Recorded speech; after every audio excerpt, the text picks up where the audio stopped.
የተወደዳችሁና የተከበራችሁ የኢትዮኒውስ ቤተሰቦች እንደምናላችሁ ሰላምታችን በያላችሁበት ይድረስ። እነሆ አዳዲስና ወቅታዊ መረጃዎችን አዘጋጅተን ወደ እናንተ ማድረስ ጀምረናል። ከኢትዮኒውስ የዜና ጉጃ ጋር አብራችሁ እንድትቆዩ ግብዣችን ነው። በቅድሚያ ማርስ ዜናዎችን አስቀድማለሁ። የተወደዳችሁና የተከበራችሁ የክርስትና እምነት ተከታይ የኢትዮኒውስ ቤተሰቦች እንኳን ለብርሃነ ልደቱ በሰላም አደረሳችሁ ማለት እንወዳለን። መልካም በዓል እንዲሆንላችሁ ምኞታችን ነው። የአማራ ፋኖ ብሔራዊ ኃይል የአማራ ፋኖ ህዝባዊ ድርጅት በቅንጅት ባወጁት ዘመቻ ስንታየው ማሞ የማጥቃት ውጊያ የመጀመሪያ ቀን ያስገኙት ውጤት ይፋ አድርገዋል። ሁለቱ የፋኖ አደረጃጀቶች በዘመቻው በአገዛዙ ጦር ላይ ድል ተቀዳጅተናል ሲሉ አስታውቀዋል። ከ140 በላይ የአገዛዙ ወታደሮች በፋኖ ኃይሎች መያዛቸውንም ይፋ አድርገዋል። በዝርዝር የምናየው ቀዳሚ ጉዳይ ነው። የአሜሪካ ፕሬዝዳንት ትራምፕ ቬንዙዌላ እስከ 50 ሚሊዮን በርሜል የሚደርስ ነዳጅ ለአሜሪካ ታስረክባለች አሉ። ፕሬዚዳንት ዶናልድ ትራምፕ ቬንዙዌላን የሚመራት ማን ነው ተብሎ የተጠየቁ ሲሆን እኔ ሲሉ መልስ ሰጥተዋል። አሜሪካ የምትገዛውን ነዳጅ ዋጋ ዶላሩን ይረከባለው፣ ለቬንዙዌላውያንም የልማት ስራቸው ላይ ያውላቸዋለሁ ማለታቸው አነጋጋሪ ሆኗል። በዝርዝር እናየዋለን። የተባበሩት መንግስታት ድርጅት ተመድ በኢትዮጵያ የተከሰተው ከፍተኛ የፋይናንስ እጥረትና በሱዳን ያገረሸው ግጭት በንጹሃን ዜጎች ላይ ከባድ አደጋ ደቅኗል አለ። ተመድ በኢትዮጵያ ለሚገኙ ስደተኞች የሚደረገው ድጋፍ እጥረት ስለገጠመው ሰብአዊ ስራውን አደጋ ላይ መውደቁን ይፋ አድርጓል። በዝርዝር የምትሰሙት ነው። የእስራኤል ውጭ ጉዳይ ሚኒስትር በሶማሌላንድ ያደረጉትን ጉብኝት ሶማሊያ ተቃውማለች። ሶማሊያ የተቃወመችው የእስራኤል የውጭ ጉዳይ ሚኒስትር ጉብኝት ተጠናቋል ተብሏል። ሶማሌላንድን በተመለከተ ሶማሊያ የያዘችው አቋም በብዙዎች ዘንድ ደጋፊ ቢያገኝም የእስራኤል ውጭ ጉዳይ ሚኒስትር ጉብኝት ማካሄዳቸውን ተከትሎ አዳዲስ ሀገራት እውቅና ይሰጧታል ተብሎ ይጠበቃል። የተወደዳችሁና የተከበራችሁ የኢትዮኒውስ ቤተሰቦች ወደ ዝርዝሩ አልፋለሁ። አብራችሁን ቆዩ። የአማራ ፋኖ ብሔራዊ ኃይልና የአማራ ፋኖ ህዝባዊ ድርጅት በቅንጅት ባወጁት ዘመቻ ስንታየው የማጥቃት ውጊያ የመጀመሪያ ቀን ያስገኙትን ውጤት ይፋ አድርገዋል። ሁለቱ የፋኖ አደረጃጀቶች በዘመቻው በአገዛዙ ጦር ላይ ድል ተቀዳጅተናል ሲሉ አስታውቀዋል። ታህሳስ 28 2018 ዓ.ም በወሎ ቀጠና የፋኖ ኃይሎች አዲስ ወታደራዊ ዘመቻ ማወጃቸውን ይፋ አድርገዋል። የአማራ ፋኖ ብሔራዊ ኃይልና የአማራ ፋኖ ህዝባዊ ድርጅት በመቀናጀት በምዕራብ ወሎ በሚገኙ ሁሉም ወረዳዎች ላይ በከፈቱት የማጥቃት ውጊያ በአገዛዙ ጦር ላይ ድል መቀናጀት ቸውን ያስታወቁትም የፋኖ ኃይሎች አደረጃጀቶች በቅንጅት በከፈቱት ውጊያ ከፍተኛ ሰብአዊና ቁሳዊ ጉዳት መመዝገቡን አስታውቀዋል። በዚህ የዘመቻ ስንታየው ማሞ የፋኖ ኃይሎች የመጀመሪያ ቀን የማጥቃት ውጊያ ከተገደሉ በርካታ የአገዛዙ ወታደሮች በተጨማሪ 140 የጦር አባላት በፋኖ ኃይሎች መማረካቸውን አፋባ ሚኒሊክ ይፋ አድርጓል። የአማራ ፋኖ ብሔራዊ ኃይል ምኒልክ እዝ አሃዶች እና ከአፋድ የተለያዩ አሃዶች በጥምረት የወረዳዎችን ከተሞች መቆጣጠራቸው ባለፈው የአገዛዙ ጦር ተሽከርካሪዎችና የጦር መሳሪያዎችን ማረካቸውን ነው የፋኖ ኃይሎች ያስታወቁት። የፋኖ ኃይሎች በቅንጅት በከፈቱት ውጊያ ከወታደራዊ ድል በተጨማሪ ፖለቲካዊና ዲፕሎማሲያዊ ድሎችን ያገኘንበት ነው ሲሉም ነው አፋባና አፋድ ይፋ ያደረጉት። በዘመቻ ስንታየው ማሞ የመጀመሪያ ቀን ውጊያ የፋኖ ኃይሎች ጃማ፣ ከለላ፣ ልጓማ፣ ደብረ ዘይት፣ ለገይዳ፣ ገነ ሳይንት ደንሳ፣ ተንታና አጅባር እንዲሁም ሌሎች ከተሞችን መቆጣጠራቸውን አስታውቀዋል። በዚህ የዘመቻ ስንታየው ማሞ የፋኖ ኃይሎች የማጥቃት ውጊያ በምዕራብ ወሎ ቀጠና መቅደላ ወረዳ ገነቲት በተባለ ስፍራ ላይ ወታደራዊ ተሽከርካሪዎች ወታደሮችን እንደያዘ መውደሙን የተናገሩት የኢትዮኒውስ የፋኖ የመረጃ ምንጮች በቀጠናው ከደሴ ከተማ በመነሳት የውጊያ ድጋፍ እንዲያደርጉ የተመደቡ የአገዛዙ ጦር አየር ወለድ ኮማንዶ 105ኛና 107ኛ ክፍለ ጦር ኮማንዶ አባላት ከፍተኛ ጉዳት ደርሶባቸዋል ሲሉም ተናግረዋል። በከለላ፣ በጢርጢራ፣ በጃማ ደጉሎ፣ በታንታ አጅባር፣ በመቅደላ፣ በወግዲ፣ በልጓማ፣ በውጫሌ፣ በለገሂዳ፣ ለጋምቦ፣ በሐይቅ ዙሪያና በሌሎች የወሎ ቀጠናዎች በተደረጉ ውጊያዎች በርካታ ቁጥር ያለው የአገዛዙ ሰራዊት የሞትና የአካል ጉዳት ደርሶበታል። ብዙዎቹም ተማርከዋል ያለው የአማራ ፋኖ ድርጅት ዘመቻውን የፋኖ ኃይሎች የአንድነት ማብሰሪያ የተጠና ኦፕሬሽን ሲል ጠርቶታል። በዚህ ኦፕሬሽን ታዲያ ከ140 በላይ የአገዛዙ ጦር አባላት ተማርከዋል ነው ያለው። አፋድ አክሎም የፋኖ አንድነትና የህዝብ ፍቅር ለዓለም በተጨባጭ የምንገልጥበት ዋዜማ ላይ ነን። ሰሞኑን የምናብስራቸው የአንድነትና የፍቅር የምስራች ይኖረናል። መላው የኢትዮጵያ ህዝብ ይጠብቀን ሲል ለኢትዮኒውስ በላከው መግለጫ አስታውቋል። ትራምፕ ቬንዙዌላ እስከ 50 ሚሊዮን በርሜል የሚደርስ ነዳጅ ለአሜሪካ ታስረክባለች አሉ። ትራምፕ ወደ ገደለው በሚባል ደረጃ ሀሳባቸውን ግልጽ አድርገው የምንፈልገው ነዳጅ ይህን ያህል ነው ብለዋል። ዶናልድ ትራምፕ ቬንዙዌላን የሚመራት ማን ነው ተብለው ተጠይቀው ምን በማለት መልሰዋል። ፕሬዚዳንቱ ኒኮላስ ማዱሮ ከስልጣን ያስወገዱ ወታደራዊ ዘመቻ እንዲካሄድ ትዕዛዝ የሰጡት የአሜሪካው ፕሬዚዳንት ትራምፕ ቬንዙዌላ እስከ 50 ሚሊዮን በርሜል የሚደርስ ነዳጅ ለአሜሪካ ታስረክባለች ብለዋል። ትራምፕ በማህበራዊ ሚዲያ ገጻቸው ላይ ባሰፈሩት ጽሁፍ ነዳጅ በገበያ ዋጋ እንደሚሸጥና ከሽያጭ የሚገኘው ገንዘብ ራሳቸው እንደሚቆጣጠሩት ተናግረዋል። ከነዳጅ የሚገኘው ገቢ ለቬንዙዌላውያንና ለአሜሪካ ሕዝብ ጥቅም ይውላል ይላሉ። ትራምፕ ይህንን ያሉት አንድ ዓመት ከመንፈቅ በሚሆን ጊዜ ውስጥ የአሜሪካ የነዳጅ ኢንዱስትሪ ቬንዙዌላ ውስጥ ስራ እንደሚጀምር ከገለጹ በኋላ ነው። አሜሪካ ኩባንያዎቿ በቬንዙዌላ በሚኖራቸው እንቅስቃሴ ለሀገሪቱ ከፍተኛ ኢንቨስትመንት ፍሰት ያደርጋሉም ተብሏል።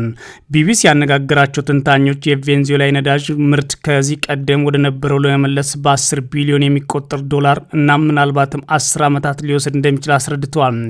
ትራምፕ ማክሰኞ ዕለት በትሩዝ ሶሻል በተሰኘው የማህበራዊ ሚዲያ ገጻቸው ላይ ባጋሩት ልጥፍ የቬንዙዌላ የሽግግር መንግስት ከ30 እስከ 50 ሚሊዮን በርሜል የሚደርስ ጥራት ያለውና ማዕቀብ የተጣለበት ነዳጅ ለአሜሪካ እንደሚያስረክቡ ሳበስር ደስታ ይሰማኛል ብለዋል። ይህ ነዳጅ በገበያ ዋጋ ይሸጣል። እኔም የአሜሪካ ፕሬዚዳንትነቴም ገንዘቡ ለቬንዙዌላና ለአሜሪካ ህዝቦች ጥቅም መዋሉን ለማረጋገጥ እቆጣጠራለሁ ሲሉ ጽፈዋል። ትራምፕ ይህን ያስታወቁት የቬንዙዌላ ምክትል ፕሬዚዳንት የነበሩት ዴሊስ ሮድሪጌዝ የአገሪቱ ጊዜያዊ ፕሬዚዳንት ሆነው ቃለ መሃላ ከፈጸሙ ከአንድ ቀን በኋላ ነው። በሌሊት በዋሽንግተን የጸጥታ ኃይሎች ከሀገራቸው ተይዘው የተወሰዱት ኒኮላስ ማዱሮ በአንጻሩም በተመሰረተባቸው የዕፅ ዝውውርና የጦር መሳሪያ ወንጀል ክስ የተነሳ ሰኞ ዕለት ፍርድ ቤት ቀርበው ነበር። ሰኞ ዕለት የአሜሪካ ፕሬዚዳንት ከኤንቢሲ ኒውስ ጋር በነበራቸው ቆይታ ደግሞ ነዳጅ አምራች የሆነች ቬንዙዌላ መኖሯ ጥሩ ነው፣ ምክንያቱም የነዳጅ ዋጋ እንዲቀንስ ያደርጋል ሲሉ ተደምጠዋል። በአሜሪካ የቢቢሲ አጋር የሆነው ሲቢኤስ ዘገባ እንደሚያመለክተው የዋነኞቹ የአሜሪካ የነዳጅ ኩባንያ ተወካዮች በዚህ ሳምንት ከትራምፕ አስተዳደር ጋር የመገናኘት እቅድ ይዘዋል። ከኤንቢሲ ቴሌቪዥን ጋር በነበራቸው ቆይታ ትራምፕ በአሁኑ ጊዜ ቬንዙዌላን እየመራት ያለው ማን ነው ተብለው ለቀረበላቸው ጥያቄ እኔ የሚል መልስ ሰጥተዋል። ትራምፕ አሜሪካ ቬንዙዌላ ጋር ጦርነት ውስጥ አይደለችም በማለት ጦርነት ላይ ያለነው እጽ ከሚሸጡት እስረኞችን እየለቀቁ ወደ ሀገራችን ከሚልኩት ጋር ነው ብለዋል። የቬንዙዌላ ተቃዋሚ ፓርቲ ማሪና ኮሪና ማቻዶ ግን የትራምፕን ሀሳብ የሚደግፍ ሆኖ ተገኝተዋል። ማቻዶ ለፎክስ ኒውስ እንደተናገሩት ትራምፕ በማዱሮ ላይ ለወሰዱት እርምጃ ምስጋና አቅርበዋል። ለወራት ተደብቀው የቆዩት ተቃዋሚ በቶሎ ወደ ቬንዙዌላ መመለስ እንደሚፈልጉ ገልጸዋል። ጨምሮም ጊዜያዊ ፕሬዚዳንት ዴሊስ ሮድሪጌዝ ሊታመኑ የሚችሉ አይደሉም ብለው የአሜሪካን አቋም ድጋፍ ጭምር ጠይቀዋል።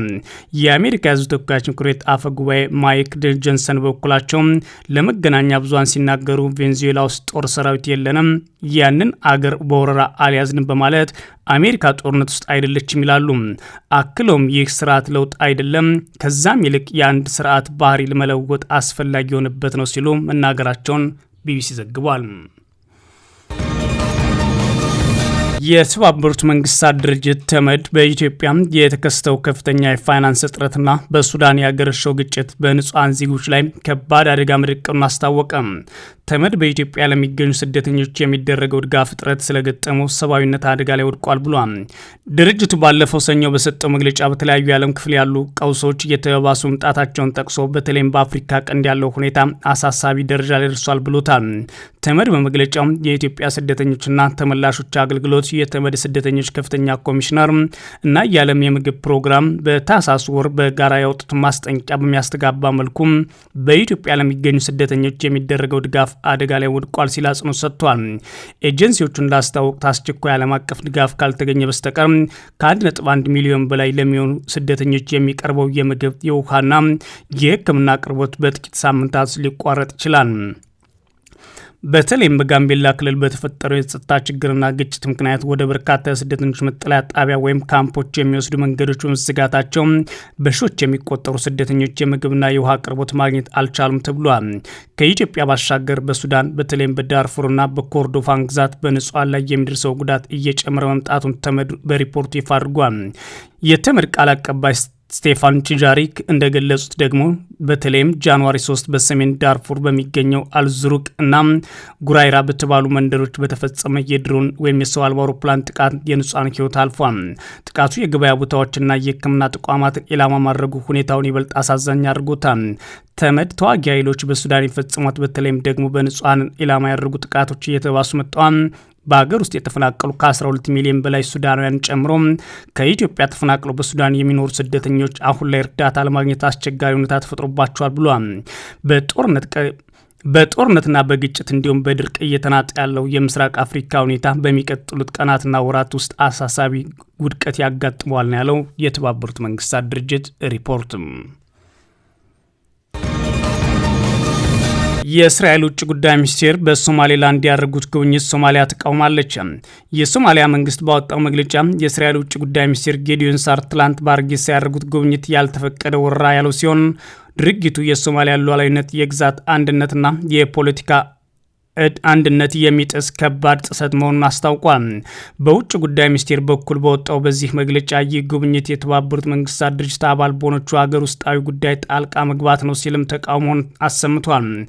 መግለጫው ቀጥሎም ሀርጌሳ በዓለም አቀፍ ደረጃ እውቅና ያላት የሶማሊያ የማይገረሰስ አካል ናት ካለ በኋላ የሶማሊያ ፌዴራል መንግስት ሳይፈቅድ በሶማሊያ ክልል ውስጥ የሚደረግ ጉብኝት ወይም ግንኙነት ምንም አይነት ህጋዊ ተቀባይነት ወይም ውጤት የሌለው ነው ብሏል።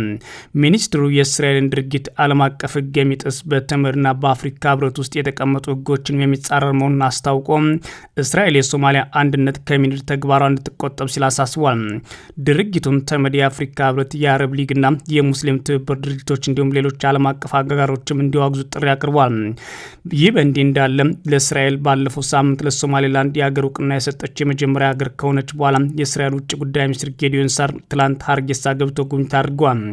ጉብኝታቸውን ሶማሊያ የተቃወመችው ሲሆን ሌሎች ሀገራት ግን በዝምታ አልፈውታል።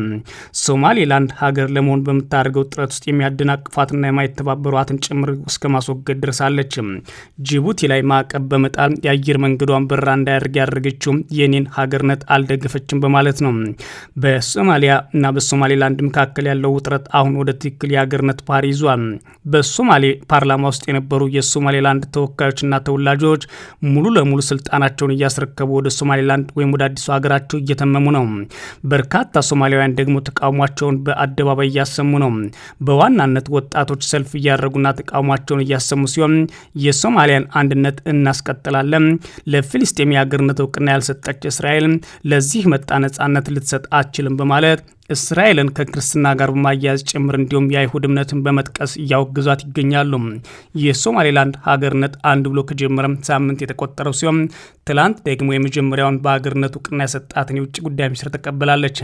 በዚህም እስራኤል ምናልባት ጦሯን ጭምር በማስፈር ሶማሌላንድን ግልጽ አድርጋ ወደ ሀገርነት ልታበቃት ትችላለች ተብሎ ይጠበቃል።